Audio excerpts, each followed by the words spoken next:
नमस्कार। संसदीय लोकतंत्र में कार्यपालिका की निगरानी और जवाबदेही तय करने के लिए विधायिका के पास कई तरह के तरीके हैं। उसमें प्रश्नकाल सबसे महत्वपूर्ण है। संसद के दोनों सदनों में प्रश्नकाल की कार्यवाही के दौरान विभिन्न विषयों से जुड़े सवाल पूछे जाते हैं, जिसका जवाब संबंधित मंत्रालयों की ओर से दिया जाता है। लोकसभा में प्रश्नकाल के दौरान विभिन्न मंत्रालयों से जुड़े विषयों पर सदस्यों ने सवाल पूछे, जिसका संबंधित मंत्रालय की ओर से जवाब दिया गया। आज के कार्यक्रम में हम प्रश्नकाल के दौरान कुछ मंत्रालयों से पूछे गए महत्वपूर्ण सवाल और उससे जुड़े जवाब आपको दिखाएंगे।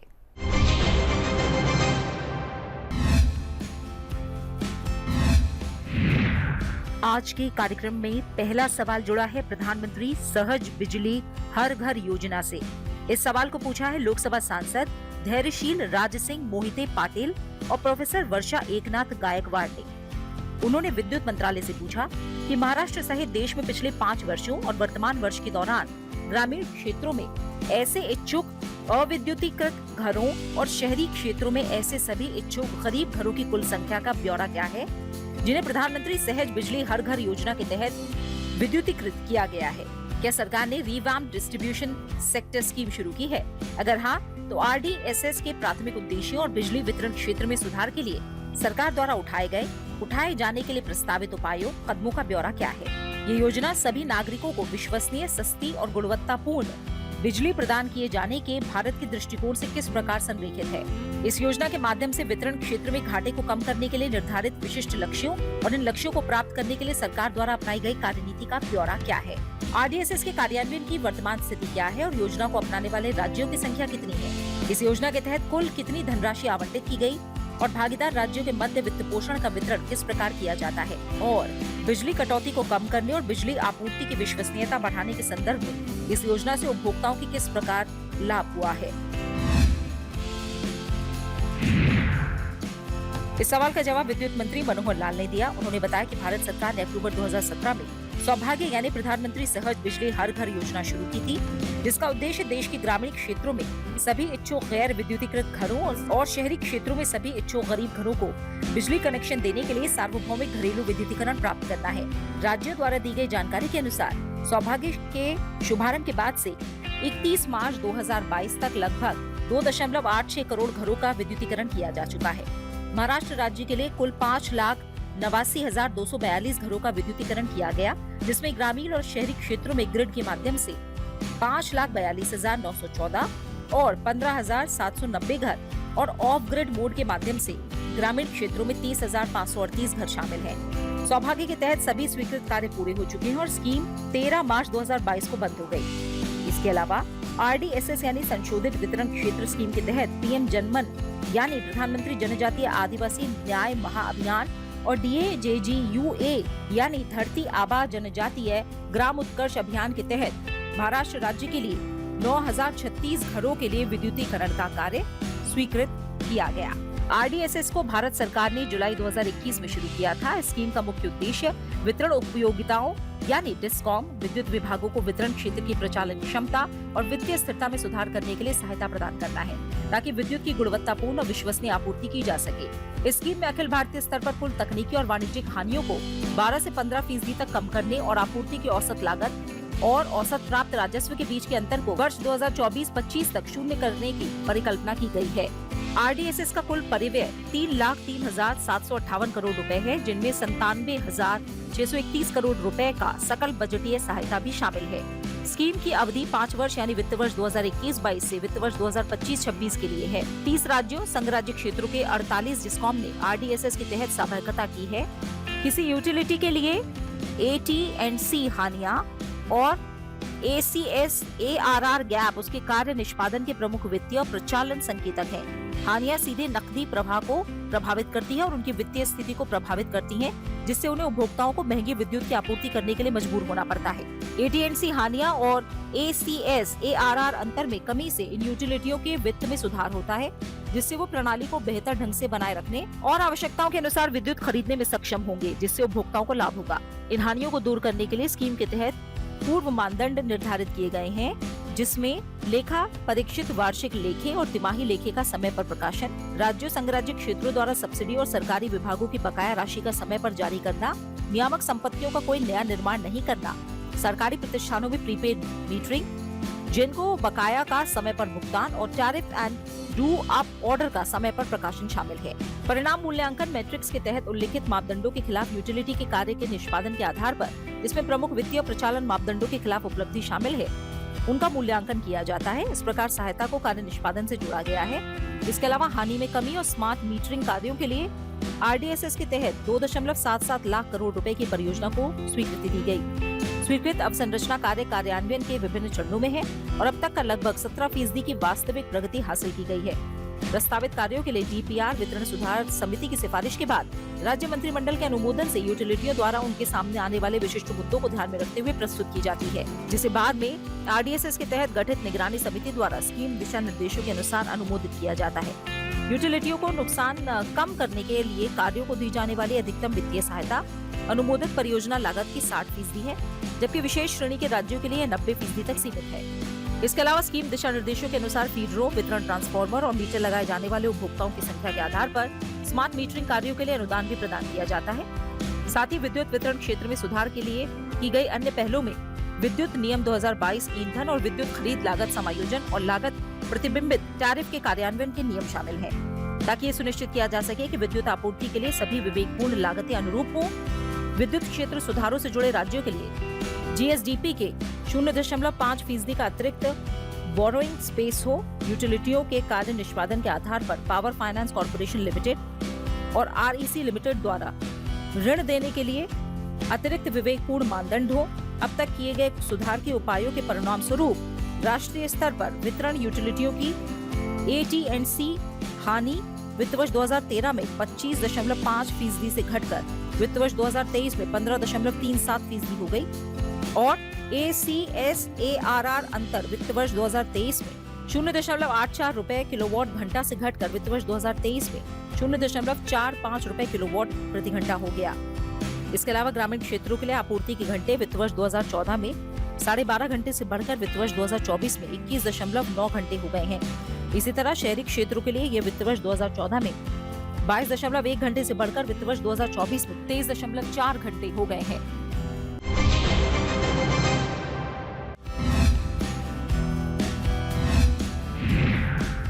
आज के कार्यक्रम का अगला सवाल जुड़ा है कार्यात्मक हवाई अड्डे और हवाई पट्टियों से। इस सवाल को पूछा है लोकसभा सांसद कृपानाथ मल्ला और नागेश बापूराव अशिष्टकर पाटिल ने। उन्होंने नागर विमानन मंत्रालय से अपने सवाल में पूछा कि वर्तमान में देश में कितने कार्यशील हवाई अड्डे हवाई पट्टियां हैं। कार्यशील हवाई अड्डों हवाई पट्टियों में से कितने हवाई अड्डों हवाई पट्टियों का निर्माण 2014 की बात किया गया है। वर्ष 2014 से घरेलू विमान यात्री यातायात से संबंधित आंकड़ों का वर्षवार ब्यौरा क्या है। इस वर्ष सबसे अधिक घरेलू यात्रियों की संख्या वाले 10 हवाई अड्डों का ब्यौरा क्या है और हवाई यात्रा को नागरिकों के लिए और अधिक किफायती बनाने के लिए सरकार द्वारा क्या कदम उठाए गए हैं। इस सवाल का जवाब नागर विमानन मंत्री किंजरापू राममोहन नायडू ने दिया। अपने जवाब में उन्होंने बताया कि वर्तमान में देश में 157 प्रचालनिक एरोड्रोम, इसमें हेलीपोर्ट और वाटर एरोड्रोम शामिल हैं। आगे अपने जवाब में उन्होंने बताया कि 2014 से अब तक देश में 83 एरोड्रोम का निर्माण किया गया। नागर विमानन मंत्रालय ने क्षेत्रीय हवाई संपर्क को बढ़ावा देने और आम जनता के लिए हवाई यात्रा को किफायती बनाने के लिए क्षेत्रीय संपर्क योजना उड़ान यानी उड़े देश का आम नागरिक की शुरुआत की है। RCS उड़ान योजना का उद्देश्य टियर 2 और टियर 3 शहरों को बड़ी आबादी के लिए हवाई यात्रा को अधिक सुलभ और किफायती बनाना है। इस योजना ने घरेलू विमानन बाजार का विस्तार किया है, जिसमें हवाई यात्रियों की संख्या और उड़ान आवृत्तियों में वृद्धि हुई है। अब तक 13 हेलीपोर्ट और 2 वाटर एरोड्रम सहित 86 हवाई अड्डों को जोड़ने वाले 609 मार्गों को बनाया गया है। उड़ान योजना के अंतर्गत 2,83,000 उड़ानों के माध्यम से 1,44,00,000 से अधिक घरेलू यात्रियों ने यात्रा की है। हवाई यातायात में प्रत्याशित वृद्धि से निपटने के लिए भाभीपुरा और अन्य हवाई अड्डा प्रचालकों ने अन्य गतिविधियों के अलावा ग्रीनफील्ड हवाई अड्डों और नए टर्मिनलों के निर्माण, मौजूदा टर्मिनलों के विस्तार और आधुनिकीकरण और रनवे को सुदृढ़ बनाने के लिए राष्ट्रीय अवसंरचना पाइपलाइन के अंतर्गत 2019 से 2024 के दौरान हवाई अड्डा क्षेत्र में 91,000 करोड़ रुपए से अधिक की पूंजीगत परिव्यय का लक्ष्य रखा है और इस पर पहले से ही लगभग 81,300 करोड़ रुपए खर्च किए जा चुके हैं। देश में ऑपरेशनल हवाई अड्डों की कुल संख्या बढ़कर 157 हो गई है, जिनकी संयुक्त क्षमता प्रतिवर्ष 530 मिलियन यात्रियों को संभालने की है, जबकि वित्त वर्ष 2023-24 में वास्तविक यात्री संख्या 220 मिलियन थी। इसके अतिरिक्त भारत सरकार ने प्रमुख हवाई अड्डों पर प्रदान की जाने वाली वैमानिकी सेवाओं के लिए शुल्क निर्धारण के लिए एक स्वतंत्र आर्थिक विनियामक यानी भारतीय विमानपत्तन आर्थिक विनियामक प्राधिकरण की स्थापना की है, जिसका उद्देश्य सेवा प्रदाता और अंतिम उपयोगकर्ता के हितों के बीच संतुलन स्थापित करना है और ये सुनिश्चित करना है कि हवाई अड्डा प्रचालक निवेश पर युक्तिसंगत प्रतिफल के साथ हवाई अड्डे का अनुरक्षण और प्रचालन करे।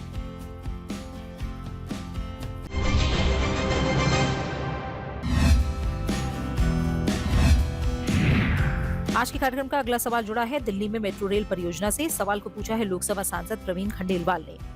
उन्होंने आवासन और शहरी कार्य मंत्रालय से पूछा कि मॉडल टाउन में मेट्रो रेल परियोजना की पूरा होने की स्थिति, रूपरेखा और परियोजना से संबंधित संशोधित लक्ष्य अगर कोई हो तो क्या है, और क्या सरकार ने हाल ही में मॉडल टाउन मेट्रो रेल परियोजना के पूरा होने में देरी के कारणों के संबंध में कोई आकलन किया है? अगर हाँ तो इसका ब्यौरा क्या है? इस सवाल का जवाब आवासन और शहरी कार्य मंत्री मनोहर लाल ने दिया। अपने जवाब में उन्होंने बताया कि Delhi metro rail corporation limited की 2 दिल्ली मेट्रो लाइनें चालू हैं, जो मॉडल टाउन से होकर गुजरती हैं, येलो लाइन और पिंक लाइन, जिनके इस क्षेत्र में 8 मेट्रो स्टेशन हैं। विधानसभा, विश्वविद्यालय, गुरु तेग बहादुर नगर, मॉडल टाउन, आजादपुर, आदर्श नगर, ये सभी येलो लाइन पर हैं और शालीमार बाग, मजलिस पार्क की दोनों पिंक लाइन पर हैं। इसके अलावा भारत सरकार ने 2019 में दिल्ली मेट्रो चरण 4 परियोजना की स्वीकृति दी है, जिसके तहत पिंक लाइन एक्सटेंशन का हिस्सा मौजपुर से मजलिस पार्क और मजेंटा लाइन एक्सटेंशन का हिस्सा जनकपुरी पश्चिम से आर.के. आश्रम मार्ग मॉडल टाउन के समीप से गुजर रहा है। Delhi metro rail corporation limited ने सूचित किया है कि शुरू में कोविड-19 महामारी के कारण और उसके बाद भूमि की उपलब्धता और पेड़ काटने की अनुमति में देरी के कारण काम पर प्रतिकूल प्रभाव पड़ा। जिन परियोजनाओं को 2024 में पूरा किया जाना था, उनमें 1 वर्ष से अधिक की देरी हो गई है।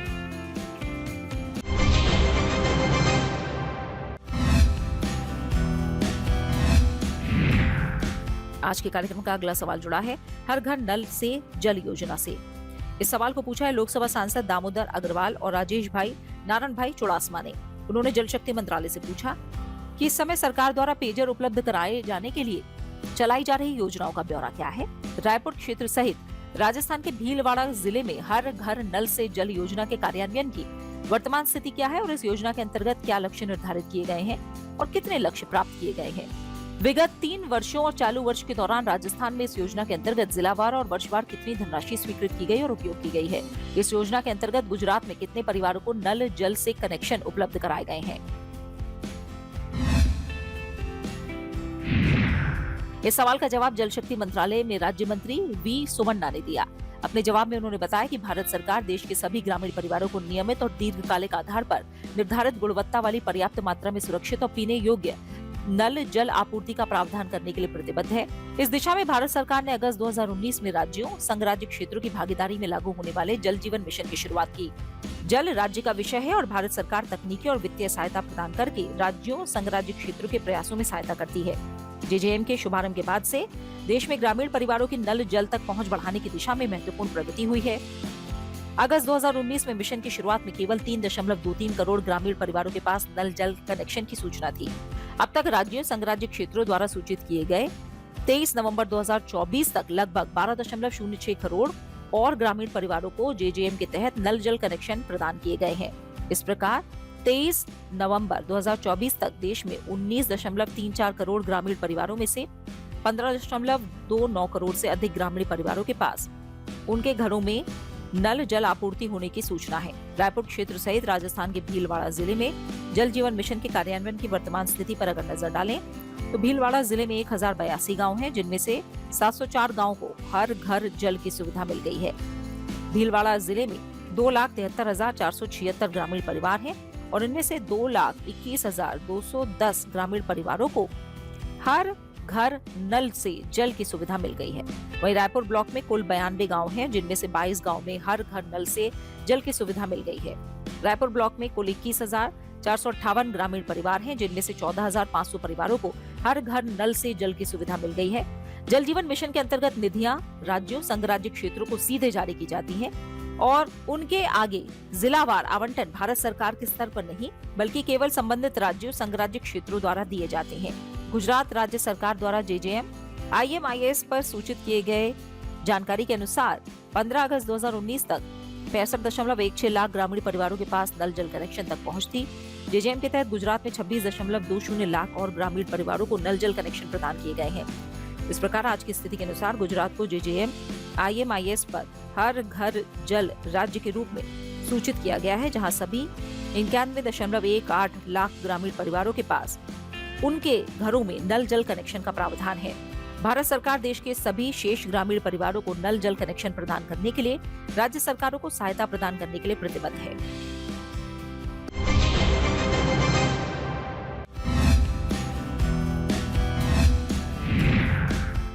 आज के कार्यक्रम का अगला सवाल जुड़ा है राष्ट्रीय विद्युत योजना से। सवाल को पूछा है लोकसभा सांसद योगेंद्र चांदोलिया और जनार्दन मिश्रा ने। अपने सवाल में उन्होंने विद्युत मंत्रालय से पूछा कि राष्ट्रीय विद्युत योजना का ब्यौरा क्या है, इस योजना के अंतर्गत वर्ष 2032 तक कितनी ऊर्जा क्षमता प्राप्त करने का लक्ष्य रखा गया है और संबंध में विद्युत क्षेत्र की क्या भूमिका है। इस सवाल का जवाब विद्युत मंत्रालय में राज्य मंत्री श्रीपद नाइक ने दिया। उन्होंने बताया कि विद्युत अधिनियम 2003 की धारा 3(4) में प्रावधान है कि केंद्रीय विद्युत प्राधिकरण राष्ट्रीय विद्युत नीति के अनुसार राष्ट्रीय विद्युत योजना तैयार करेगा और ऐसी योजना को 5 वर्ष में एक बार अधिसूचित करेगा। राष्ट्रीय विद्युत योजना 5 वर्ष की अल्पावधि रूपरेखा है जो 15 वर्ष का पर्सपेक्टिव प्रदान करता है और इसमें शामिल है विभिन्न क्षेत्रों के लिए अल्पकालिक और दीर्घावधि मांग पूर्वानुमान, उत्पादन और पारेषण की मितव्ययिता, प्रणाली में हानि, भार केंद्र आवश्यकताएं, ग्रिड स्थिरता, आपूर्ति की सुरक्षा, वोल्टेज प्रोफाइल सहित विद्युत की गुणवत्ता और पुनर्वास और पुनर्स्थापन सहित पर्यावरणीय विचारों को ध्यान में रखते हुए उत्पादन और पारेषण में क्षमता वृद्धि के लिए सुझाए गए क्षेत्र स्थान, ऐसे संभावित स्थानों का पारेषण प्रणाली के साथ एकीकरण और पारेषण प्रणालियों के प्रकार और अतिरेक की आवश्यकता सहित राष्ट्रीय ग्रिड का विकास, दक्ष उत्पादन, पारेषण और वितरण के लिए उपलब्ध विभिन्न प्रौद्योगिकियां और अर्थव्यवस्था, ऊर्जा सुरक्षा और पर्यावरणीय विचारों के आधार पर ईंधन का विकल्प। राष्ट्रीय विद्युत योजना तैयार करते समय सीईए राज्य सरकारों और मांग पूर्वानुमान के क्षेत्र में डोमेन विशेषज्ञों सहित सभी हितधारकों से परामर्श करता है। सीईए समय समय पर विभिन्न समय अवधि के लिए विस्तृत और परिप्रेक्ष्य योजनाओं को शामिल करते हुए एनईपी तैयार करता है। सीईए द्वारा तैयार की गई चौथी राष्ट्रीय विद्युत योजना में 2017 से 2022 की अवधि की समीक्षा, 2022 से 2027 के दौरान विस्तृत क्षमता वृद्धि की आवश्यकता और वर्ष 2027 से 2032 के लिए परिप्रेक्ष्य योजना अनुमान शामिल है। आगे अपने जवाब में उन्होंने बताया कि राष्ट्रीय विद्युत योजना के अनुसार देश की 366.4 गीगावाट की अनुमानित व्यस्ततम मांग और 2473.8 बीयू की ऊर्जा आवश्यकता को पूरा करने के लिए वर्ष 2031-32 के लिए संस्थापित क्षमता 9,04,22 मेगावाट होने की संभावना है। लक्ष्यों को प्राप्त करने के लिए सरकार समयबद्ध तरीके से उत्पादन क्षमता बढ़ाने के लिए अपेक्षित कदम उठा रही है।